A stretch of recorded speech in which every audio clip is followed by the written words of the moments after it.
Começa agora o Podes, o podcast do Espírito Santo, uma realização dos cartórios de protesto. Aqui conversamos com lideranças, empresários e empreendedores e profissionais que contribuem para o desenvolvimento empresarial do nosso estado.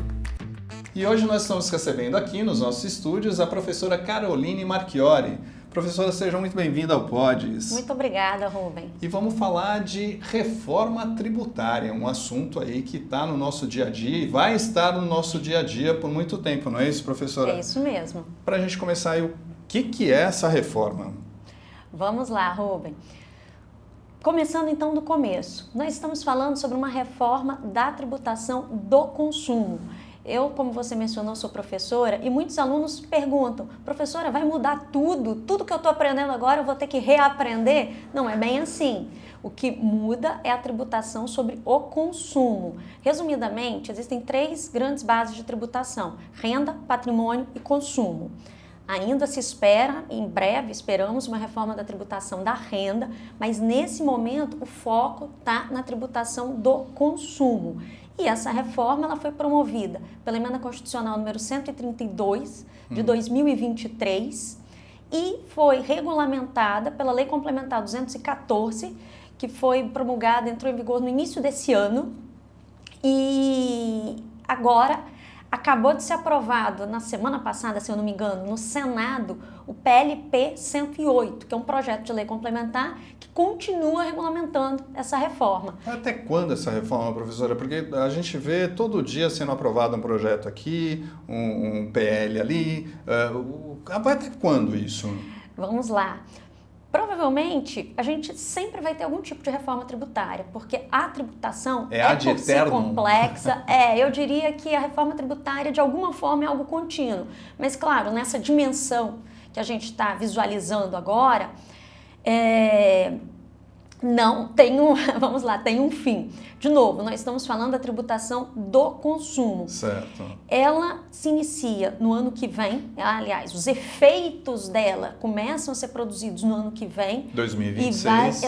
E vai até 2032. Na verdade, em 2033 que a gente pode dizer que, sob o ponto de vista dos contribuintes, teremos um novo sistema em sua plena... um novo sistema na totalidade. Implementado. Isso, exatamente. Desculpa, Rubem, sob o ponto de vista dos contribuintes, porque sob o ponto de vista dos entes da federação, essa transição é muito mais longa. Essa transição, ela vai até, se eu não me engano, ano exato, 2078, mas enfim, vai para mais de 70 anos. Aliás, desculpa, de 50 anos. Mas eu digo pelo ponto de vista dos estados, porque essa outra transição, aliás, não só dos estados e dos municípios, porque essa outra transição não vai ser visível para os contribuintes, não vai afetar... Não implica diretamente na vida do dia a dia do contribuinte? Não, no recolhimento dos tributos, na incidência tributária. Isso diz respeito à distribuição de recursos entre os entes da federação, estados e municípios. E vamos falar desses tributos aí. Que tributos são esses, né, que serão substituídos aí pelo IBS, né, que é o Imposto sobre Bens e Serviços, e o CBS e a CBS, né, que é a Contribuição sobre Bens e Serviços. O que é isso, professora? Vamos lá. Esses são os novos tributos, não são os únicos que são criados pela reforma tributária, mas são os mais famosos e os que têm a maior abrangência. Os que estão no nosso dia a dia aí, que a gente está vendo na TV, no rádio, né? É verdade, porque realmente eles são os IVAs. Você já deve ter ouvido falar provavelmente que essa reforma instituiu IVA dual. IVA é Imposto sobre Valor Agregado. IVA é uma modalidade de tributação e esses esses tributos, porque um é imposto, outra é contribuição. O IBS é Imposto sobre Bens e Serviços, CBS, Contribuição sobre Bens e Serviços. Ambos são tributos que podem ser considerados IVAs, por isso que se diz que nós temos um IVA dual. Mas se você me permite, Rubem, é importante explicar o que eles vêm substituir. Exato. Porque o que acontece? Nós temos ainda, na verdade, no contexto pré-reforma tributária, vários tributos que incidem sobre o consumo. Nós temos o ISS, que incide sobre serviços, municipal, o ICMS, famoso ICMS, estadual, o IPI, federal, sobre produtos industrializados, e também as contribuições ao PIS e a COFINS. Certo. Todos esses tributos hoje incidem sobre o consumo. Então note que é uma disciplina bastante confusa, bastante caótica. A atual tributação sobre o consumo é muito complexa. Então, o principal objetivo da reforma é simplificar e racionalizar o sistema. E aí eu volto à sua pergunta inicial. Os IBS e a CBS são os dois tributos que vão substituir esses outros que eu mencionei. O IPI, na verdade, não vai ser extinto, mas ele vai ter a sua abrangência muito reduzida. E aí, enfim, passamos a ter como tributos incidentes sobre o consumo o IBS, que é de competência compartilhada dos estados e dos municípios, e a CBS, que é a contribuição sobre bens e serviços, que é de competência da União, de competência federal. Professor, e o que muda nessa relação aí, União, estados e municípios? Essa é uma pergunta muito importante, Rubem, porque o que acontece? Nós vivemos no federalismo. O Brasil é uma república federativa, a forma de Estado adotada no Brasil é o federalismo. E uma característica básica do federalismo é a autonomia dos entes da federação. E para que cada ente tenha autonomia política, autonomia administrativa, ele precisa de quê? Autonomia financeira. E para que um ente tenha autonomia financeira, ele precisa ter, acima de tudo, arrecadação. Só que, além de garantir que os entes tivessem arrecadação, a Constituição de 88 também previa uma repartição de competência tributária entre os entes da federação. Competência tributária é o poder de instituir e de legislar em relação a cada um, em relação ao seu tributo. Então, por exemplo, os estados são competentes em matéria de ICMS. Bom, o que acontece agora? Focando na pergunta específica que você me fez. Com a CBS, enfim, a União tem uma contribuição que substitui especialmente PIS e COFINS. Então, para a União, digamos que o seu relacionamento com outros entes da federação não vai ser diretamente afetado. Agora, em relação a estados e municípios, o que acontece? Antes, cada um tinha o seu. Os municípios tinham o seu ISS. Os estados, cada um tinha o seu ICMS, claro. E promoviam aquela chamada guerra fiscal. Ah, sim, esse é um ponto importante, que a gente até pode voltar nela daqui a pouco. Enfim, os tributos, o ISS e o ICMS, embora eles sejam tributos, no caso do ISS municipal, no caso do ICMS estadual, eles deviam observância a certas normas gerais que precisavam ser observadas por todos, mas cada um tinha a sua legislação. Cada um fazia a sua arrecadação. Agora, o que acontece? Nós teremos um tributo a ser compartilhado por todos. Então, realmente, essa relação entre os entes da federação deve mudar, já que eles terão um tributo para ser compartilhado por todo mundo. A ideia é que, de alguma forma, enfim, há alguns mecanismos que a reforma traz para garantir arrecadação para todos, para garantir uma arrecadação para minimizar eventuais perdas de arrecadação. Tem alguns mecanismos trazidos pela reforma, mas de qualquer maneira, e aí eu acho que é o ponto-chave da resposta à sua pergunta, antes cada um tinha competência em relação ao seu, legislava o seu, agora nós temos um tributo de competência compartilhada e que também vai ser gerido por uma entidade que vai ser administrada compartilhadamente, que é o comitê gestor.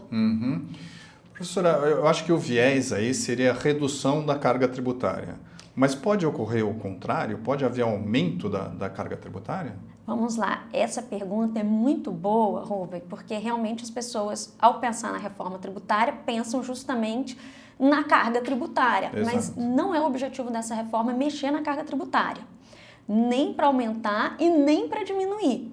Claro que há sempre o temor do aumento, mas a proposta é que não haja aumento. O objetivo é simplificar e racionalizar. Porque o que acontece, Rubens? É uma informação interessante. O nosso sistema tributário é um dos mais complexos do mundo. Tem um ranking famoso feito pelo projeto Doing Business, um projeto do Banco Mundial que foi, se eu não me engano, do início dos anos 2000 até 2020. E no ranking de 2020 desse projeto Doing Business, o Brasil, no geral, ficou na posição 124 de 190 economias. Não é dos piores, não é dos piores. Só que tem sub-rankings dentro desse ranking. Aliás, eu nem expliquei, esse ranking diz respeito à facilidade de se fazer negócios em cada país. Certo. Então, de 190 economias, o Brasil está na posição 124 quanto à facilidade de se fazer negócios no Brasil. Estamos ali no patamar de baixo já, né?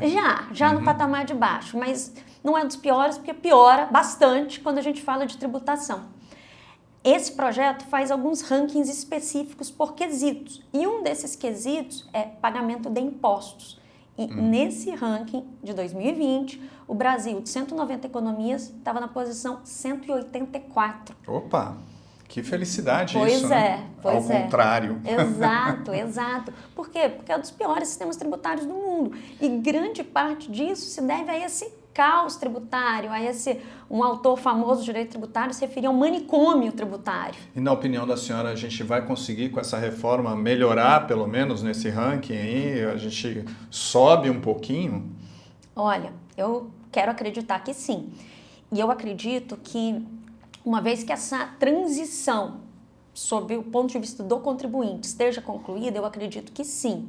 Afinal de contas, veja só, Rubem, como eu mencionei antes, cada ente da federação, cada município tinha o seu ISS, cada estado tinha o seu ICMS. O que isso significa? Significa 27 legislações de ICMS. Distintas. Exato. Claro, tem uma base comum? Sim, mas ainda assim, 27 legislações distintas e mais de 5.000 legislações de ISS.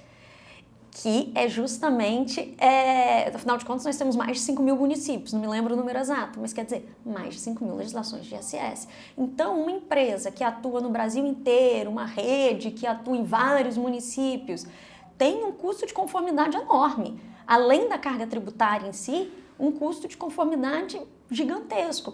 Então, eu acredito que sim. Eu acredito que eu sou otimista e quero acreditar que após o período de transição nós estaremos muito melhor do que estamos hoje. Eu digo após o período de transição pelo seguinte, nesse período até 2033, na verdade nós vamos ter uma sobreposição de regimes.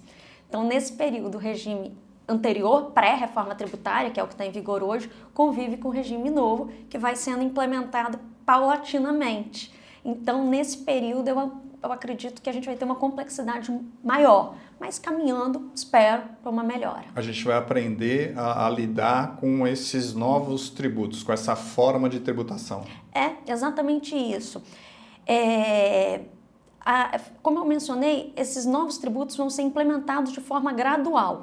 Ano que vem, por exemplo, vai ser uma fase de testes. Ano que vem não vai ter uma cobrança efetiva dos novos tributos. Vai ter uma cobrança de 1%, mas isso vai voltar para os contribuintes, porque a ideia é realmente fazer um piloto. Certo. E até 2033, todos os novos tributos terão entrado em cena e os antigos, os que hoje estão em vigor, sobre o consumo, saem de cena.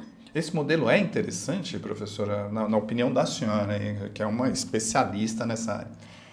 Rubem, é um modelo que se alinha às práticas internacionais. Como eu te falei, nós estamos adotando o modelo do IVA dual, já que tem a CBS e tem o IBS, mas é IVA. E o IVA é hoje largamente adotado na prática internacional. Eu não vou saber exatamente quantos países hoje adotam IVA, mas é mais de uma centena de países. Então, o IVA é hoje um tributo muito estudado, muito testado na prática internacional. Então, ao adotar o IVA, o Brasil se alinha às práticas internacionais e, com isso, também consegue beber na fonte das pesquisas internacionais, das experiências internacionais. Então, me parece que, sim, eu sou otimista em relação à reforma. Claro que ela tem seus desafios e muitos. Até 2033, como eu falei, nós teremos uma convivência de 2 sistemas tributários. E nesse período eu acredito numa maior complexidade. Mas eu quero acreditar que depois disso nós conseguiremos alcançar esse ideal de uma simplicidade do nosso sistema tributário. E isso, pensando nessa linha, pode aumentar a competitividade do Brasil? Sim, eu acredito que sim. Justamente porque o sistema tributário inevitavelmente impacta a economia. Inclusive, um dos objetivos dessa reforma é a neutralidade tributária, mas com isso eu pessoalmente não concordo. O tributo, na minha opinião, nunca é neutro. O tributo sempre, de alguma forma, vai impactar as decisões das pessoas, as decisões dos agentes econômicos, as decisões de investimentos.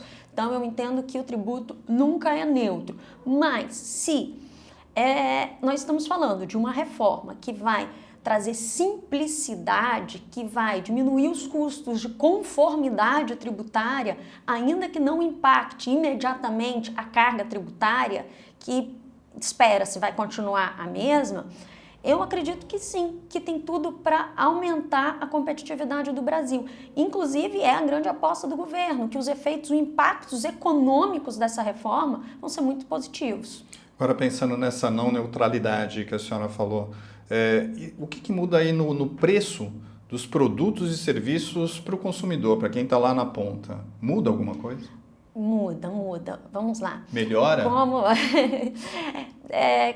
Eu sou uma pessoa otimista, então eu quero acreditar que melhora, mas na verdade é difícil fazer essa afirmação. Porque o que acontece? Como eu falei, a ideia é manter uma neutralidade na carga tributária. Então, o volume de tributação, vou reformular, a carga tributária incidente sobre os bens ou serviços, no geral, não vai mudar. Então, na média, a resposta para a sua pergunta seria, não, para o consumidor não vai mudar nada, não vai mexer nos preços. Se mantém, em princípio, essa seria a resposta. Mas a gente sabe que vai ter uma redistribuição de carga entre setores. Alguns setores que pagavam mais passaram a pagar menos e vice-versa. Por exemplo, uma mudança muito importante é a cesta básica nacional, que é isenta. Uma cesta básica de abrangência nacional que está prevista hoje na Constituição e que não vai ser tributada. E isso é uma garantia para o contribuinte, uma garantia para o consumidor de que os produtos mais básicos do brasileiro não serão tributados. Então, é difícil afirmar exatamente qual vai ser o impacto para o consumidor, já que esse impacto, muito provavelmente, ele vai ser variado entre os setores. Na média, como eu respondi no início, provavelmente não vai ter uma mudança muito grande. Apesar de que é muito possível, e eu acredito, até porque esse é um dos objetivos da reforma, que haja uma melhora da situação do consumidor de baixa renda, por algumas medidas adotadas pela reforma. Uma história da devolução dos tributos. O cashback, exatamente. Isso vai funcionar de fato? Como é que a senhora analisa isso? Vamos lá. Bom, antes de entrar exatamente no cashback, só para finalizar o raciocínio, são alguns mecanismos que são trazidos pela reforma para justamente tentar minimizar os impactos da regressividade. Antes de eu te responder a pergunta do cashback, eu preciso falar um pouquinho disso, porque isso é fundamental para que a gente consiga entender qual é o principal problema da tributação sobre o consumo. Ela tem suas virtudes, ela não tem só problemas, tanto que, como eu falei, a tributação sobre o consumo é adotada no modelo IVA em mais de uma centena de países, mas o principal problema dela é a regressividade. O que é a regressividade? Aquele que ganha menos paga mais e aquele que ganha mais paga menos.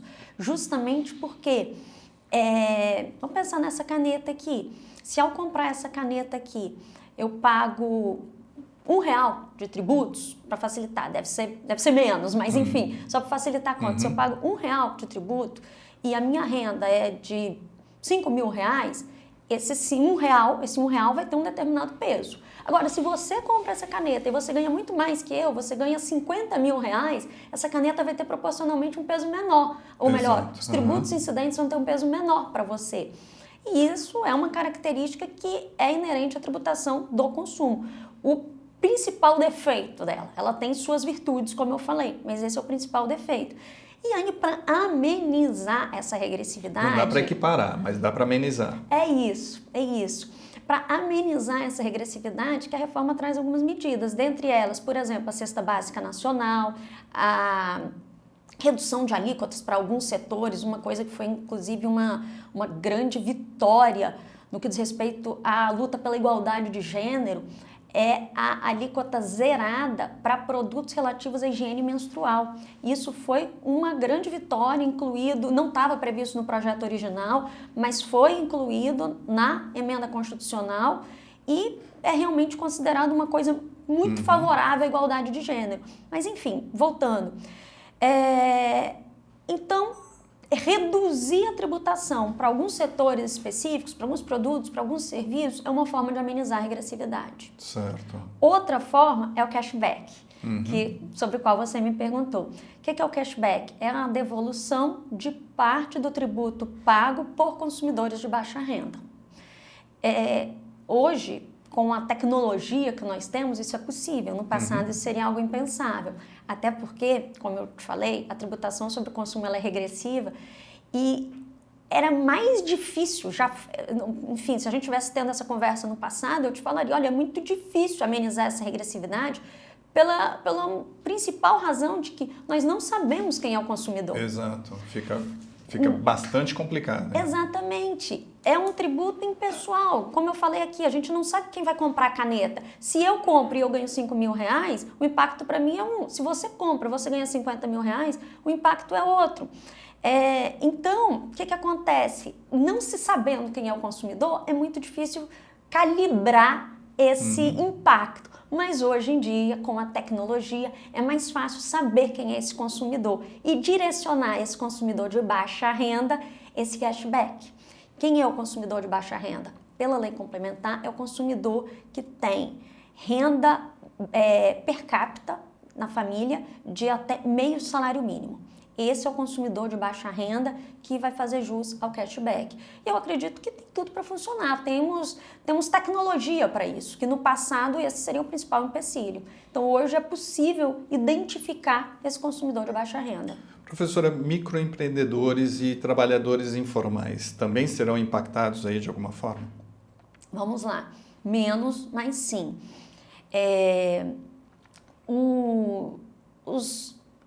As empresas que estão no Simples, o que acontece? O Simples vai ser mantido, o Simples Nacional vai ser mantido. Diante disso, essas empresas que estão no Simples terão sim algum impacto, já que há mudanças no Simples também, mas de qualquer maneira elas continuam sujeitas a um regime simplificado. Agora, quanto ao trabalhador informal, deixa eu pensar aqui, estou pensando alto agora se realmente a gente pode falar num impacto, porque em princípio eu não vejo, vamos lá, olhando para a letra da lei, eu não vejo um impacto direto, mas talvez um impacto em virtude das decorrências econômicas da lei. Mas por que eu não vejo um impacto direto? Justamente porque nós estamos falando aqui de uma tributação sobre o consumo. E o trabalhador informal, na verdade, ele já é como consumidor contribuinte desse tributo. Um sujeito que vende produtos de maneira informal e não recolhe ICMS ou presta serviço e não recolhe ISS, ok, ele não está recolhendo, ele levando recursos aos cofres públicos, mas ele, enquanto consumidor, paga sim. Ele, enquanto consumidor, acaba sendo o que nós chamamos de contribuinte de fato desses tributos. Perfeito. Então, na verdade, eles já são alcançados pela tributação sobre o consumo e vão continuar sendo. Mesmo que de forma indireta. É isso. Agora, professor, vamos subir o patamar. E as empresas, né? Quais adaptações imediatas que as empresas têm que fazer aí em relação a sistemas fiscais e contábeis para atender a essa reforma? Vamos lá. As empresas precisarão se organizar e muito e logo, porque, como mencionado, em 2026 já começa a fase de testes, exatamente, está aí. Nós já estamos em outubro, né? Pois é. Está aí. E aí as empresas vão precisar fazer adaptações para que possam emitir os novos documentos fiscais, para que possam realmente se adequar, não só sob o ponto de vista financeiro às novas exigências, mas eu diria principalmente no que diz respeito às obrigações acessórias. O que são as obrigações acessórias? São todas aquelas obrigações que não dizem respeito exatamente ao pagamento do tributo, como, por exemplo, emissão de nota fiscal. as empresas vão precisar ajustar seus sistemas para que possam emitir de forma conforme as novas notas fiscais e cumprir as demais exigências quanto a obrigações acessórias que serão criadas.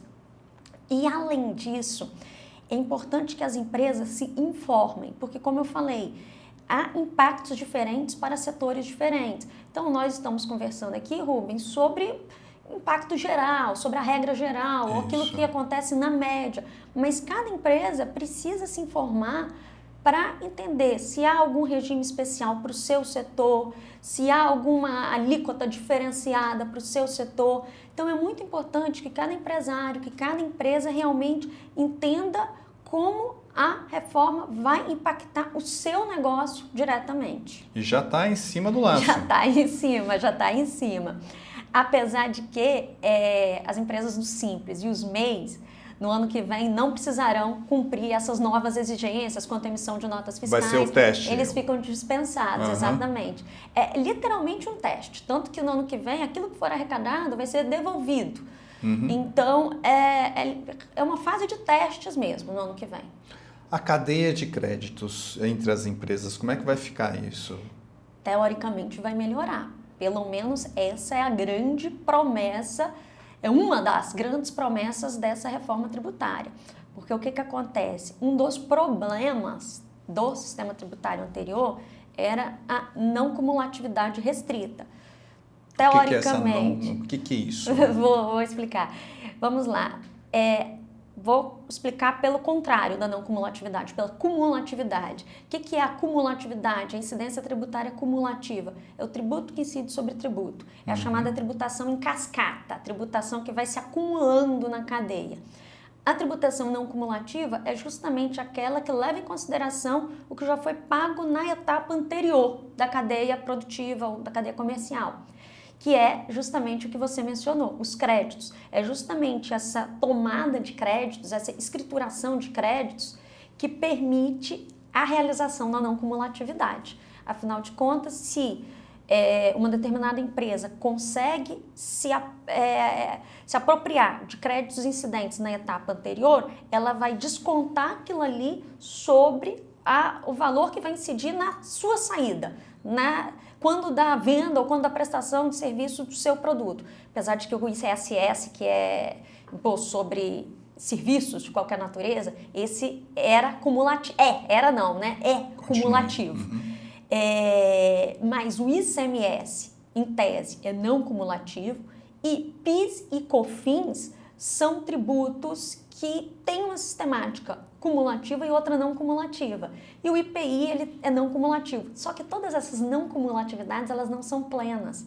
Tanto é que há muitas brigas administrativas, judiciais, muitos debates na doutrina sobre o que dá crédito e o que não dá crédito. A ideia é ampliar a não cumulatividade para que, em tese, tudo dê crédito, para que, teoricamente, o tributo incida, os tributos sobre o consumo incidam de forma verdadeiramente não cumulativa. Então, em princípio, vamos ver como isso vai se desenrolar, em princípio, essa possibilidade de tomada de crédito se amplia, aumenta, mas nós realmente precisamos ver como que vai ser a implementação, quais os debates que vão surgir em matéria de PIS/COFINS, por exemplo. Um dos grandes debates, um dos grandes embates entre fisco e contribuinte é o que dá crédito e o que não dá.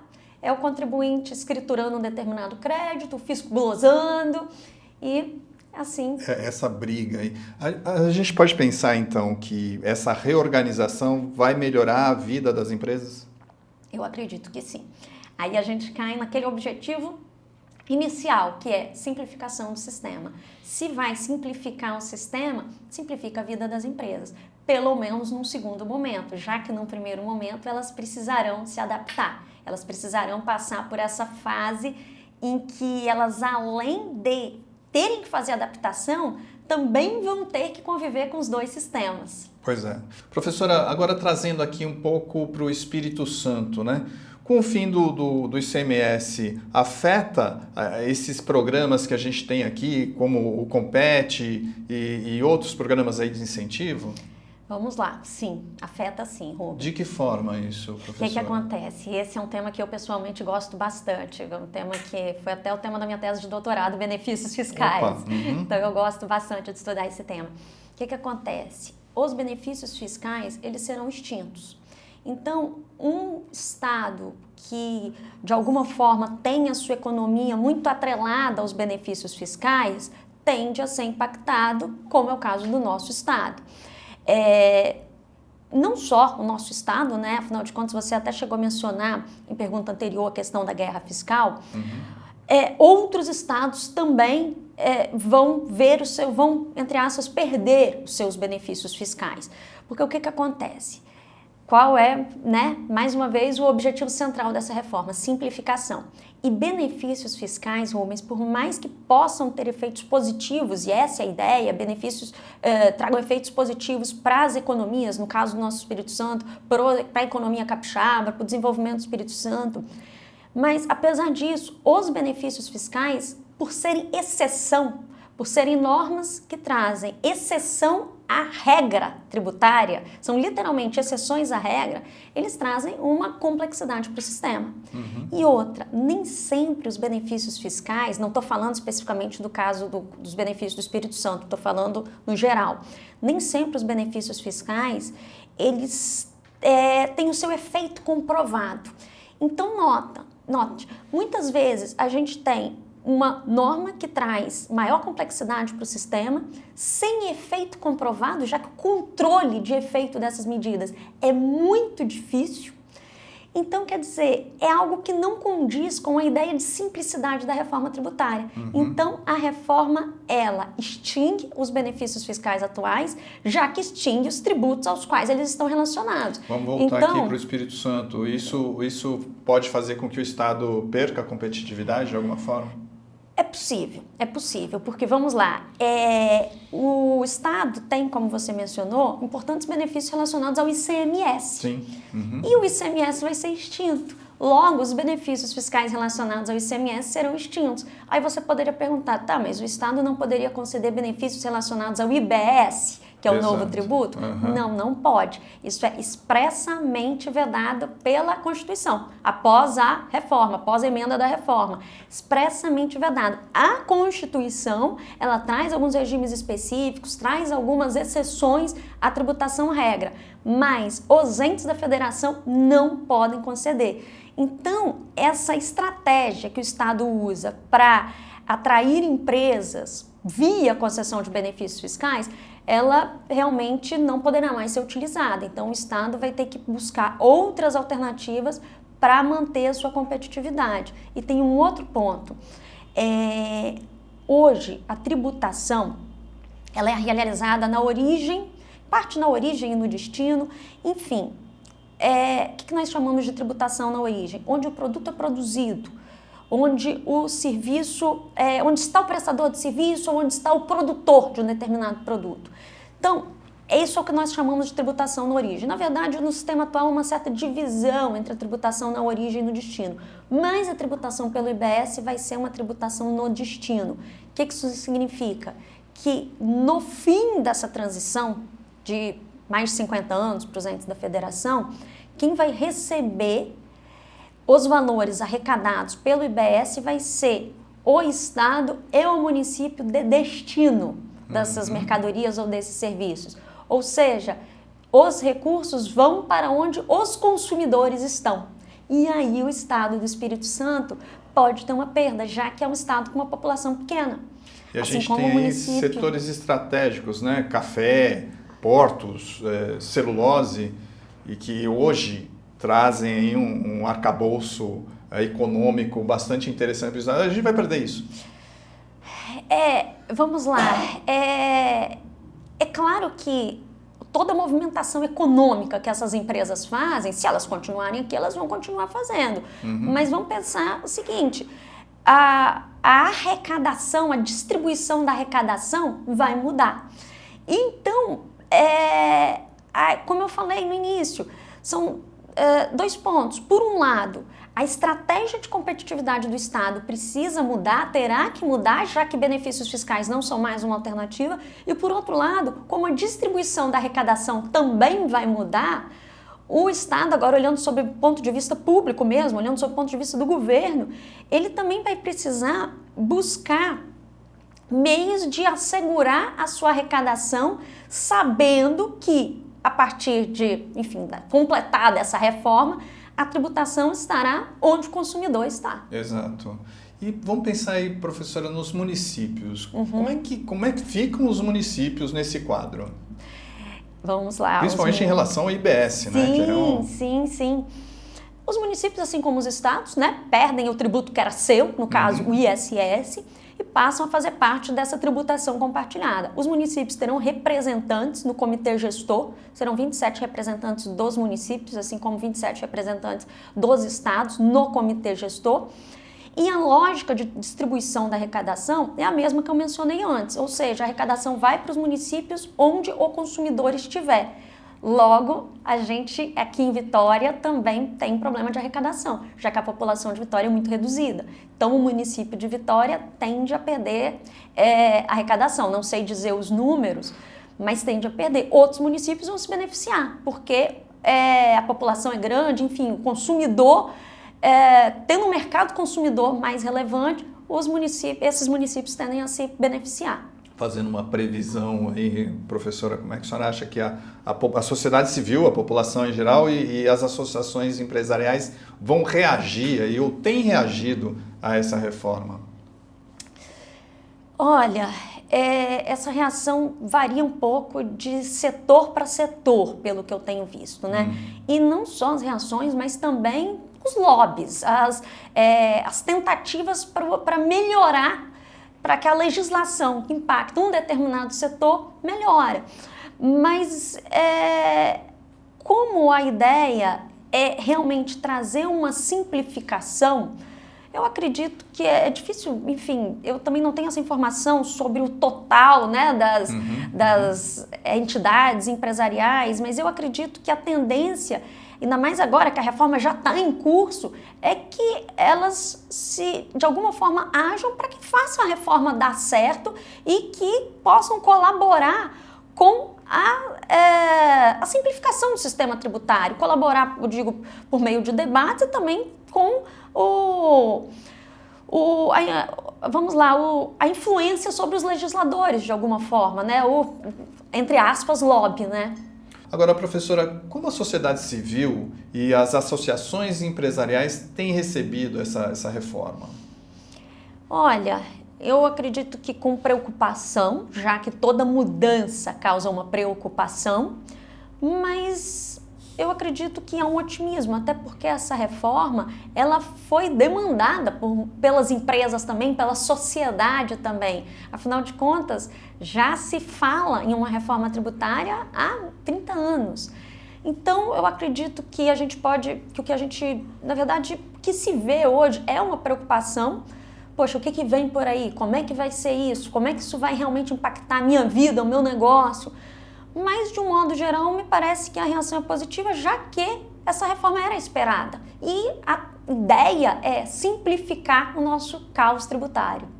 Perfeito. Eu não fiz isso no início, professora, mas vou fazer agora a apresentação. A Caroline Marchiori, ela é professora de Direito Tributário e Financeiro na Faculdade de Direito de Vitória, na FDV, professora permanente do Programa de Mestrado e Doutorado também da FDV, coordenadora do curso de especialização em Direito Tributário com ênfase na reforma tributária, doutora em Direito pela Universidade de Münster, na Alemanha, e doutora em Direito Econômico e Financeiro pela Faculdade de Direito da Universidade de São Paulo, a USP, onde também fez a graduação.